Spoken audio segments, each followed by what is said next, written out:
see if we can't change our relationship with physical resources. I mean, think about it. What would happen if there were like 100,000 benevolent spiritual millionaires all using their wealth to make massive and beautiful change in the world?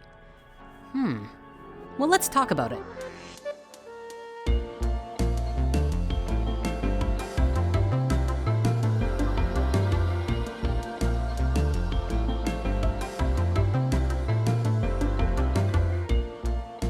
Allow me to begin today by asking you a question. What would you do with $1 million? If you're anything like me, you might go to work putting those resources to use benefiting humanity in some way. For me personally, I want to work with a big animation team and video production studio and make an amazing stream of content for YouTube and Spirit Mysteries, and maybe even one day launch a worldwide theatrical release of something really special. But hold on, we can't even do that at all yet. There's a big money blockage in the way. But what is this block, you might ask? Well, it's a pretty big one, and it's existed for thousands of years in the relationship between money and spirituality within the human consciousness. I discovered this blockage for myself nearly 9 years ago when I created this little cartoon series. You might have heard of it. It's called Spirit Science.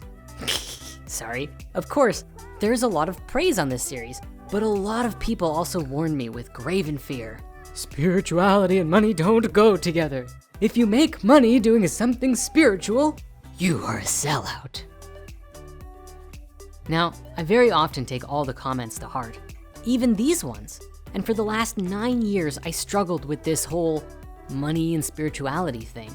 I chose to avoid looking at the conversation in general sometimes because I didn't want to upset my audience, you guys. But what I found was that choosing that paradigm forced me into a very limited box of reality.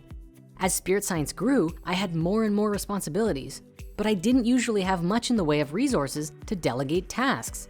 So I just had less time to spend on making videos as a result. The next thing you know, people were mad at me for not making more videos. Talk about being stuck between a rock and a hard place.